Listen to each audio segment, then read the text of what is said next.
There's another sort of top of mind issue here in Alberta. If you open a window, it's smoky outside. And, if you walk across the grass, it feels like AstroTurf. We're in a drought, but there's also fires in another province. And apparently, according to climate change activists, again, more fear mongering, these things have never happened before. Alberta's never experienced a drought. There have never been forest fires in BC. This is all absolute climate change. And my comfortable SUV is the bad guy here. Well, of course, all that is nonsense.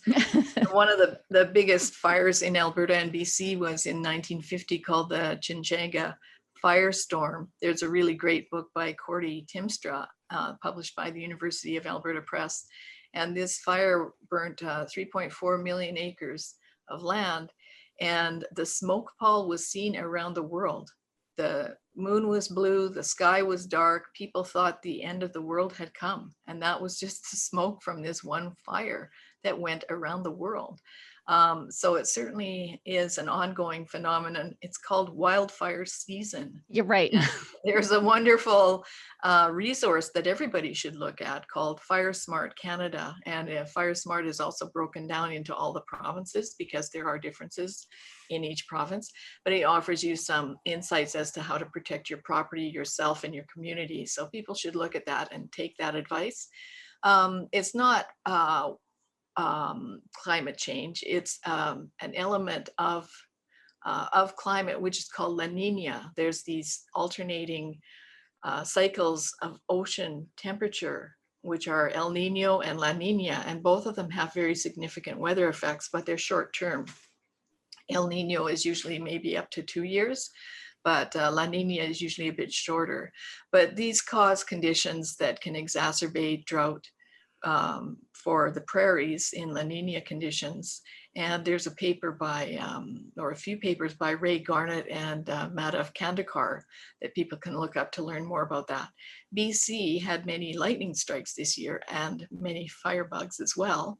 About 59% of the wildfires in BC last year were caused by people. 42% on average are caused by human interaction. That doesn't always mean arson. Sometimes it's a spark from an ATV, sometimes negligent camping, sometimes a cigarette, but sometimes sparking on, a branch sparking on a power line. So that may not be the cause of, an individual fault at all. It may be the power company, or it may simply be how that tree grew and nobody noticed. But those are the human interactions that cause it. And of course, people go to the bush a lot more now, and many more of them are not very well trained. We used to have Boy Scouts and Girl Guides where people learned about safe camping. And now people just sit at home, on their Xbox or whatever. Hey, let's go camping. But they don't know about how to put out a fire properly, or, things to do in the woods that keep you safe. Yeah. So, sorry, go ahead, please. So these are some of the things. Also in BC, they've got tons of dead trees from the pine beetle infestation. And if they were really serious about protecting their population, they would spend a few $100 million on clearing out these places, especially close to human settlements. And also, if these climateers are so keen that there's going to be, global warming, and they've been spending billions for the past few years on it, why didn't they put up more, containment centers for people to go to when there's a heat event? I mean, you couldn't be prepared for this.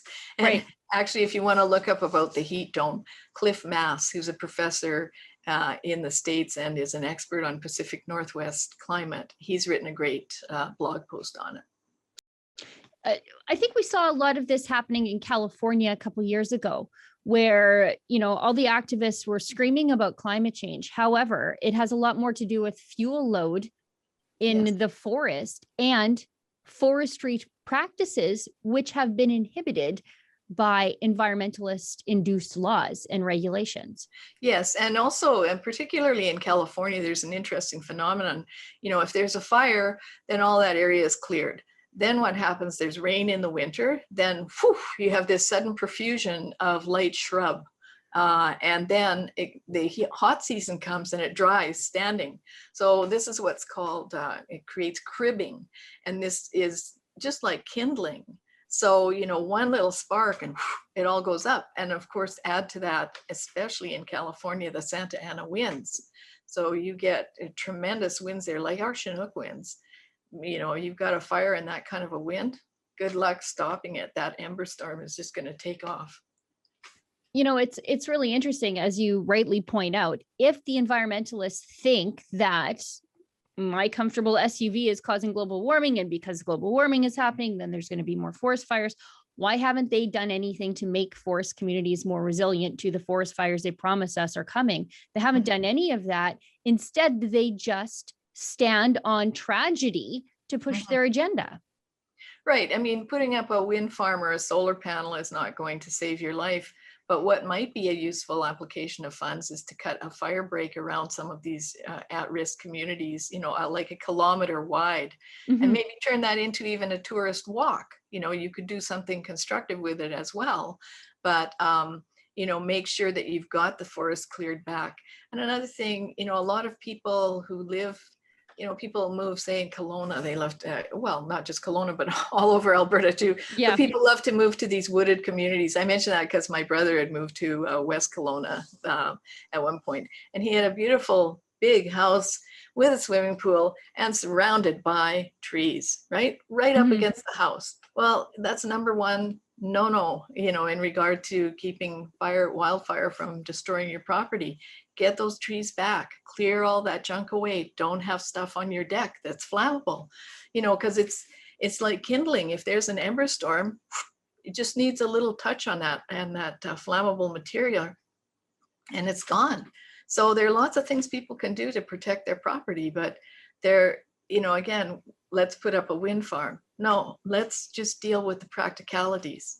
So there's actually a good video by the National Association of Fire Protection in the States on Your Home Can Survive a Wildfire. Very interesting to watch, because lots of simple things you can do to really potentially protect your home. Not a guarantee. Yeah, a lot of that work was done here in Alberta too after the Slave Lake fire. We did the province did a large-scale examination of how that came to be and how best to protect our forest communities.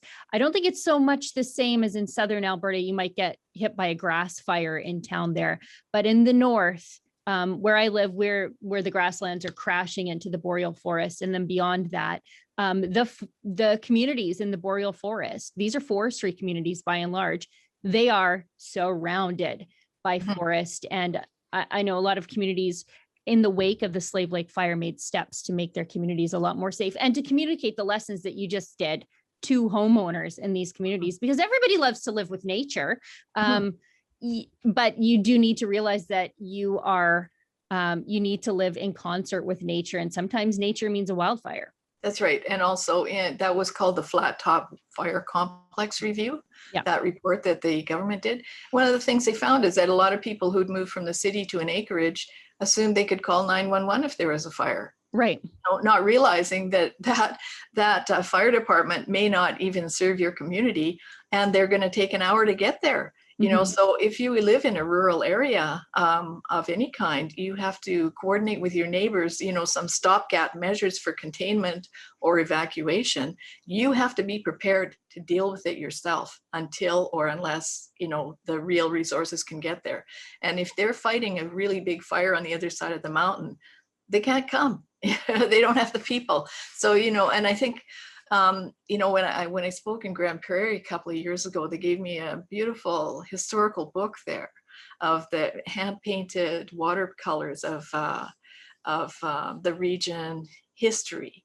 And one of the things that they noted, and what you see in the pictures, is all the pioneers had stuff cleared right away from their house. There was a huge clearance to the forest, and that's how a lot of them survived these wildfires. People have just forgotten, or they don't realize, living in modern times, they think you can just Google it, how to put out a wildfire. You got to be prepared on the ground. It's funny. Last time I was in Grand Prairie, somebody gave me a book on Bigfoot. I think, we all have our things, Michelle, I wanted to ask you about another large foundation meddling in Canadian politics, and I guess to some extent international politics. We all know about the Tides Foundation. I think not we all, but I think watchers to these sorts of things, we all know about the Tides Foundation and how they have their tentacles into everything. But there's another big foundation, the McConnell Foundation, that is dumping money at climate activists and other companies. And at Friends of Science, you guys have been sort of documenting much of this. Well, we're just going through some of the Canadian funding because, of course, with the Alberta inquiry going on, one of the arguments of some of the people who are supposedly named in the Alberta inquiry, they say, oh, we hardly got any money from foreign donors. We got most of our money from Canadian donors. Well, that's not entirely untrue. So we ran across a few things that, like, for instance, the tax subsidized McConnell Foundation gave a grant of $10 million, but to who? To one of the world's largest companies, BlackRock. Weird. That's weird. That's very weird. But at the same time, they were also funding a group called the Strathmere Group. And who is that? Well, that's an organization of the top, say, 12 environmental groups in Canada. It was formed by Marlo Reynolds when he was part of Pembina Institute. And so McConnell funded the Strathmere Group, which as a group is said to have over 358,000 members, 420 staff, and annual budgets totaling over $50 million. So the Strathmere Group then is noted in Boothroyd Communications online as being Greenpeace, Pembina Institute, World Wild Fund. And it says that in 2014, we planned and facilitated the Toronto Skills Building Workshop, Campaigns and Communications 2014, where directors from Canada's 12 leading environmental organizations learned from leading market researchers, journalists, and organizers, and agreed to work on shared frames and messages in advance of the 2015 federal election. So this suggests that the media are accepting the framing of issues from ENGOs in advance of an election period. And consequently, there's little public debate on climate change or energy policies. And this is all part of a new blog post that we put up last night. And in that post, we also show that the most recent IPCC climate models are running way too hot, and even Gavin Schmidt of NASA, GISS, admits that, and he says they're just wrong. So that's where all this catastrophe climate thinking is coming from, these wrong, faulty models. And interestingly, that these big Canadian tax-funded foundations are funding these tax-subsidized ENGOs to promote a very specific message that promotes a certain sector, which is like the renewable sector. Like, for instance, we see Sandy Garasino on National Observer. She's made quite a few comments about the Allen inquiry.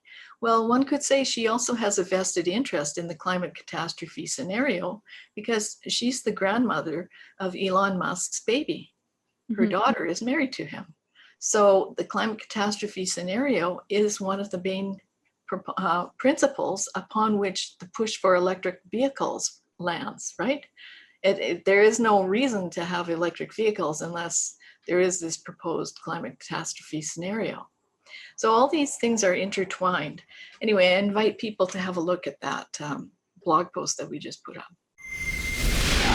If you'd like to get access to my show, as well as other great TV style shows too, like Ezra's Nightly, Ezra Levant Show, and David Menzies' Friday night show, Rebel Roundup, just go to rebelnews.com/subscribe. That's rebelnews.com/subscribe.